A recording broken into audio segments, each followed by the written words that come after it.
What if I told you that for the ancient Egyptians, death was not a tragic ending, but a long-awaited beginning? They saw it not as the end of the road, but as a great journey to eternal life. Their entire culture was built around the idea that earthly existence was merely preparation for the main event. In this world, there was nothing more important than ensuring a dignified afterlife. To this end, they built grandiose tombs, created complex rituals, and turned the preservation of the body into a true art form. It was a civilization obsessed with eternity. They believed that after death, the soul embarked on a dangerous journey through the afterlife, full of trials and monsters. Only by overcoming all obstacles could one reach the paradise fields of Ayalu and attain immortality. Watch the video to the end to find out which spells from the Book of the Dead the deceased had to recite so that his heart would be lighter than a feather on the scales of justice. What if I told you that everything you believed about death in ancient Egypt is not entirely true? For the Egyptians, a person was a complex entity consisting of several parts. The most important of these were the Ka and the Ba, which can be loosely described as the life force and the soul. The Ka was a person's spiritual double, born with them and continuing to live in the tomb after their death. It was for the Ka that food, drink, and everyday items were placed in the tomb. Without these offerings, the spiritual double was doomed to a hungry and miserable existence. The Ba, depicted as a bird with a human head, was the other part of the essence. It could move freely between the world of the living and the world of the dead, leaving the tomb during the day and returning to it at night. But for this, it needed one important condition: a recognizable body. That is why preserving the physical shell was a priority for the Egyptians. If the body was damaged or altered beyond recognition, the BI would not be able to find it. This meant final and irrevocable destruction, which the Egyptians feared most. The body was not just mortal remains, but an anchor that held the soul in eternity. It was the home of the Ka and the point of return for the Ba. The destruction of the body was tantamount to erasing one's identity from the Book of Life. The entire complex and costly process of embalming was aimed at a single goal. It was necessary to make the body imperishable and eternal in order to ensure immortality for all the spiritual components of a person. This was the main investment in their understanding. Without a preserved body, all other preparations, the tomb, sarcophagus, amulets, lost all meaning. A soul that did not find its refuge was doomed to eternal wandering in darkness. Therefore, embalming priests were considered some of the most important people in Egyptian society. They possessed sacred knowledge that allowed them to stop time and defeat the natural course of things. Their work was not a craft, but a sacred ritual. They prepared a person to meet the gods. This belief in the necessity of a physical shell permeated their entire lives. It dictated the architecture of tombs, the content of religious texts, and complex funeral rituals, all for the sake of one day reuniting the Ka and Ba and granting humans eternal life. Do you think that belief in eternal life made the ancient Egyptians happier, or, on the contrary, forced them to live in constant fear of the judgment of the gods? Share your opinion in the comments.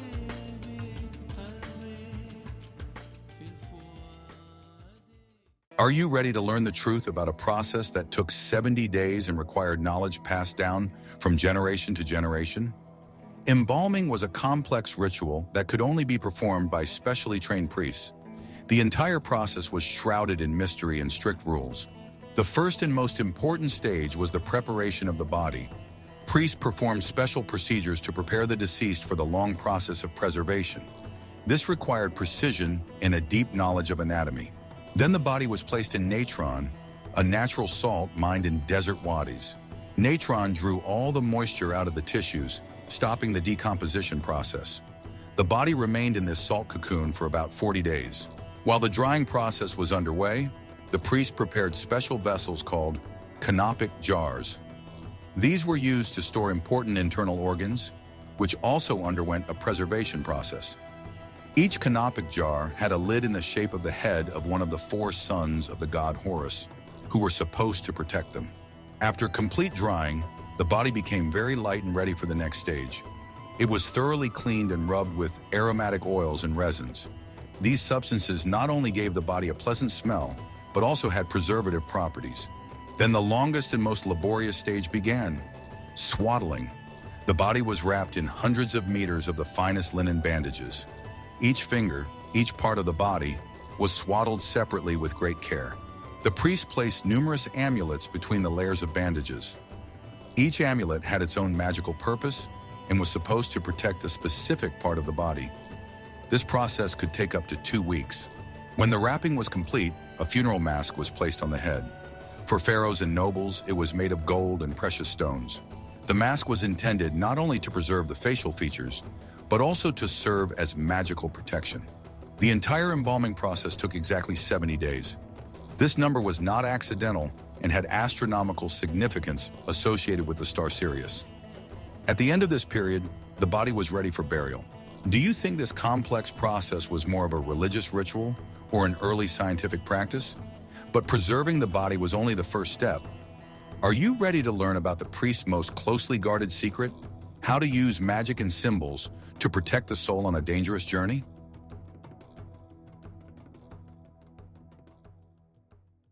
I will reveal the most closely guarded secret. The physical body was useless without magical protection. The amulets placed between the layers of linen bandages were not just decorations. Each of them was a powerful magical tool designed to help the deceased in the afterlife. The most important of these was the scarab amulet. It was placed over the heart. A special spell from the Book of the Dead was written on the back of the scarab. This spell was supposed to prevent the heart from testifying against its owner at the judgment of Osiris. The Egyptians believed that the heart was the center of the mind and conscience. It could tell the gods about all the bad deeds a person had committed during their lifetime. Another important amulet was the ankh, a symbol of eternal life. It was often placed in the hands of the deceased. It was supposed to guarantee that the breath of life would return to them in the other world. The Jed amulet, resembling a spine, symbolized stability and strength. It was placed around the neck so that the deceased could be resurrected and stand firmly on their feet in the afterlife. It was a symbol of the god Osiris himself, Lord of the Dead. The eye of the god Horus, or Wajet, was a powerful protective amulet. It was supposed to protect against evil forces and aid in healing. It could be placed on different parts of the body, especially those with injuries. Amulets were made from various materials, and the color of each had its own meaning. Green symbolized rebirth, blue symbolized divinity, and red symbolized energy and protection. Carnelian, lapis lazuli, and turquoise were most commonly used. The priest knew exactly which amulet to place and where. There were entire diagrams and instructions for their placement. A mistake could cost the deceased eternal life. In total, a single mummy could have several dozen or even hundreds of amulets. They created a real magical force field around the body. This invisible armor was supposed to reflect any threats from the other world. Thus, a body prepared for eternity was not just a preserved shell. It was a complex magical artifact charged with protection and resurrection. Each element of this system was vital to the success of the entire enterprise. What you are about to learn was not just a box, but a veritable time machine for the soul. The sarcophagus in which the wrapped body was placed was not just a coffin. The Egyptians called it Neb Ankh, which means Lord of Life. In the early stages of history, they were simple rectangular boxes made of wood or stone, but over time their design became more and more complex.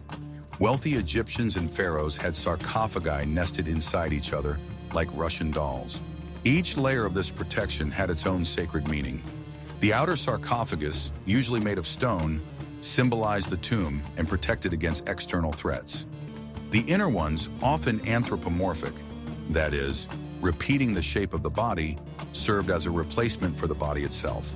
The entire surface of the sarcophagi, both inside and out, was covered with magical texts and images. These were not just decorations. They were spells, prayers, and maps of the afterlife. The walls depicted protective deities, such as the sons of Horus or the sky goddess Nut. She was often depicted on the inside of the lid, symbolically embracing and protecting the deceased. This created an additional cocoon of divine protection around the body. The texts inscribed on the sarcophagus were excerpts from the Book of the Dead and other religious collections. They were intended to help the soul find its way in the other world. In essence, the sarcophagus was both a guidebook and a collection of spells. The name of the deceased was always written on it. For the Egyptians, the name was an integral part of the personality. Preserving the name meant preserving existence in eternity. The materials for making sarcophagi were carefully selected. Stone sarcophagi made of granite or quartzite were associated with eternity in the sun. Wooden sarcophagi made of cedar or sycamore were considered sacred trees of the gods. Sometimes a map of the afterlife was painted on the bottom of the sarcophagus. The deceased, lying on it, would receive the route of their future journey. This was supposed to protect them from wandering along dangerous paths. Thus, the sarcophagus was not just a container, but an entire universe for the deceased. It was his personal ark, which was supposed to carry him through the dangerous waters of death to the quiet harbor of eternal life. It was at once a home, armor, and a map. Why do you think the Egyptians put so much effort into creating sarcophagi? But even the most durable sarcophagus was only an outer shell. In the next chapter, we will learn about the main guide to the afterlife, without which the soul was doomed to eternal wandering.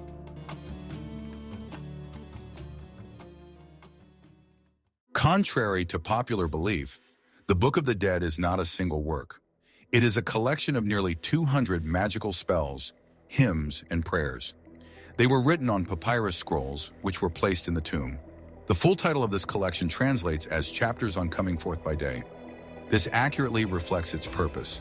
The book was supposed to help the deceased overcome the darkness of the afterlife and be reborn into a new life. Each scroll was unique.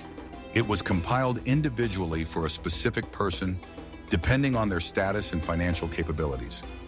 Some scrolls were richly illustrated, while others contained only text.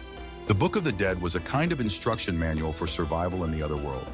It contained spells that had to be recited at different stages of the journey.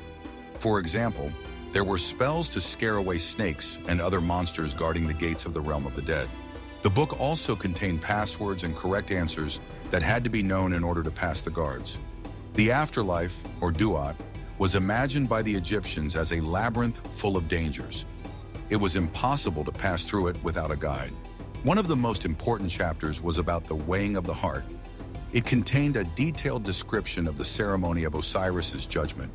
It also included the text of the negative confession that the deceased had to recite. In this confession, the person listed the sins they had not committed during their lifetime. For example, I did not kill, I did not steal, I did not lie. This was supposed to convince the gods of their righteousness. The illustrations in the Book of the Dead were no less important than the text. They vividly showed what the afterlife and its inhabitants looked like. This helped the soul to orient itself and understand what awaited it.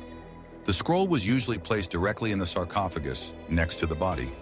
Sometimes excerpts from the book were written directly on the bandages that wrapped the deceased. It was believed that in this way, the magical power of the text would always be with them. The presence of the Book of the Dead was a prerequisite for successfully passing the trials. Without this knowledge and these spells, the soul was defenseless against the dangers of duat. It was a ticket to eternal life that had to be purchased in advance. What if I told you that the most important exam in an Egyptian's life took place after his death? The central event in the journey through the afterlife was the judgment in the Hall of Two Truths. It was here that the final fate of the soul was decided. The deceased was brought to the courtroom by Anubis, the jackal-headed god. He was the guide of souls and the keeper of the secrets of embalming. It was he who placed the heart of the deceased on one side of the scales. The feather of the goddess Ma'at was placed on the other side of the scales. This feather symbolized truth, justice, and world order. The heart had to be lighter than this feather. The entire process took place in the presence of 42 gods. The deceased had to address each of them by name and recite the negative confession. He swore that he had not committed any sins for which each of the gods was responsible. Thoth, the god of wisdom, with the head of an ibis, recorded the result of the weighing. He was the heavenly scribe and secretary of the gods. His record was the final verdict, which could not be challenged. If the heart was lighter than the feather or balanced it, it meant that the person had led a righteous life. The god Horus, son of Osiris, took the acquitted person by the hand and led him to his father's throne. This marked the end of his trials. Osiris, lord of the realm of the dead, made the final decision. He granted the justified soul eternal life in the fields of Ialu. It was a place similar to earthly Egypt, but without disease, hunger, or suffering. If the heart was heavier than the feather, it meant that it was burdened with sins. Such a soul faced a final and irreversible end. It ceased to exist, which was the most terrible punishment for the Egyptians. Do you think it is fair that an entire life is judged by one final test? But what happened to those who remained in the world of the living? In the next chapter, we will talk about how families continued to care for their departed ancestors.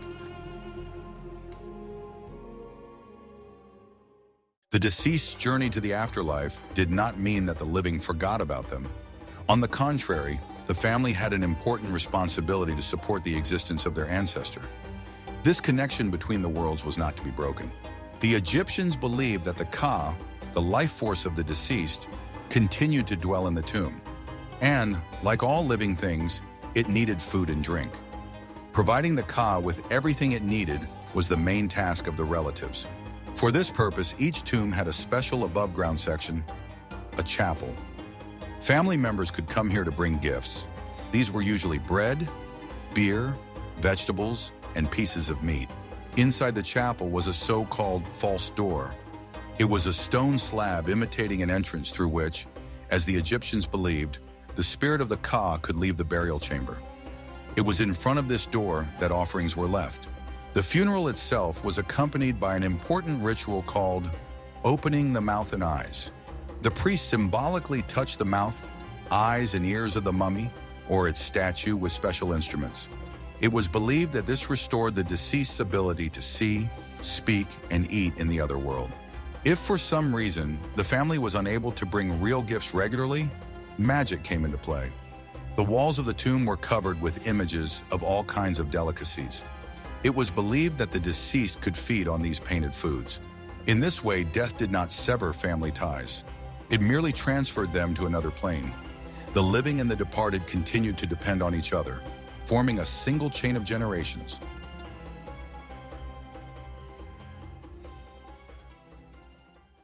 For the Egyptians, a tomb was not just a final resting place. It was called the House of Eternity and was a full-fledged dwelling for the soul. Its construction was given no less attention than the construction of a house for the living. The structure of the tomb reflected the dual nature of man. It consisted of two main parts, an underground burial chamber and an above-ground chapel. The first was hidden and inaccessible. The second was open to visitors. The burial chamber, where the sarcophagus stood, was the realm of the deceased. No one was allowed to enter it after the funeral. It was a sacred space where the mystery of rebirth took place. The chapel was the link between the world of the living and the world of the dead. Here, relatives could communicate with their ancestors, bring them gifts, and ask for their intercession. It was a meeting place for two realities. The walls of the tomb were covered not just with drawings, but with magical paintings. They did not decorate, but created an ideal reality for the deceased. Everything that was painted on the walls was considered to exist in the afterlife. They depicted scenes of feasts, hunting, fishing, and agricultural work. These were pictures of an ideal life, full of abundance and pleasure. It was believed that the soul would be able to participate in all these scenes. Thus, the tomb was not just a repository for funerary objects. It was a carefully constructed machine for eternal life. Each of its elements was functional and worked toward a common goal: to provide the deceased with a comfortable and secure immortality. One of the most interesting details of Egyptian funerary equipment was the ushabti. These were small figurines depicting a man with his arms crossed over his chest. In their hands, they held hoes, pickaxes, and baskets. The Egyptians believed that life in the fields of Ialu was very similar to life on Earth. There, too, it was necessary to cultivate the land, build canals, and perform other tasks. But noble people did not want to burden themselves with this in the afterlife. This was precisely what ushabtis were intended for. Their name translates as respondents. It was believed that when the gods summoned the deceased to work, these figurines would magically come to life and respond, "I am here." They were supposed to do all the hard work instead of their owner. They were his personal servants and workers in eternity. Ushabti guaranteed that the afterlife would be filled with rest and enjoyment, not labor. Ideally, there should be 365 ushabti, one for each day of the year. In addition, there were figures of overseers, one for every 10 workers. Thus, the deceased had an entire army of servants at his disposal. Each figurine was inscribed with a special spell from the 6th chapter of the Book of the Dead. This spell was an instruction for the ushabti. It called on them to respond to the call and perform any work assigned to their master. Thus, the ushabti were another element of a complex system for ensuring a comfortable eternity. They were the solution to the problem of afterlife labor. It was a kind of magical automation, invented thousands of years before our era. The highest reward for a justified soul was the opportunity to join the retinue of the sun god Ra. This was the pinnacle of posthumous bliss. The soul became part of the great cosmic cycle. The Egyptians believed that every night Ra descended into the underworld in his solar boat. There he sailed down the underground Nile, passing through 12 gates symbolizing the 12 hours of the night. This journey was fraught with danger. Ra's main enemy was the giant serpent Apophis, the embodiment of darkness and chaos. Every night, Apophis tried to swallow the solar boat and stop the movement of the sun. This would plunge the world into eternal darkness. Other gods and the souls of the righteous sailed with Ra in the boat. They helped him fight Apophis and other monsters of the underworld.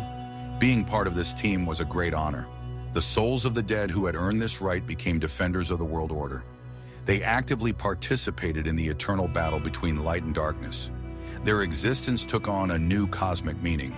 After passing through all 12 gates and defeating Apophis, Ra's boat sailed out on the eastern horizon in the morning. This symbolized the daily resurrection of the sun and the victory of order over chaos. Together with Ra, the souls that traveled with him were also reborn. During the day, they sailed along the heavenly Nile, illuminating the earth. It was a time of triumph and bliss. Souls could see the world of the living and rejoice in the light. This concept linked the fate of an individual to the fate of the entire universe. Immortality was not a static state, but a dynamic process, participation in the divine drama. It was the most honorable form of eternal life. Belief in the journey on the solar boat gave the Egyptians hope. It showed that even after death, one could play an important role in the order of the world. Death was not the end, but an elevation in status, from a mere mortal to a companion of the god. Thus, the circle was complete. A carefully prepared body, protected by amulets and a sarcophagus, underwent judgment and attained eternity. And this eternity was filled with light, movement, and participation in the great mystery of the universe. We can see how complex and sophisticated the system of funerary beliefs in ancient Egypt was. Every element, from the embalming process to the ushabti figurines, was part of a single mechanism aimed at achieving immortality. It was not just superstition, but a whole philosophy that defined the life and art of a great civilization. The Egyptians did not fear death. They prepared for it. They turned it into their life's work, investing incredible resources, talent, and faith into it. Their tombs and mummies are not gloomy symbols of decline, but majestic monuments to man's unyielding hope for eternal life. What other mysteries of ancient civilizations would you like to unravel? Suggest topics for future videos that you would like to see on our channel in the comments. And don't forget to subscribe so you don't miss out on new investigations into the mysteries of the past.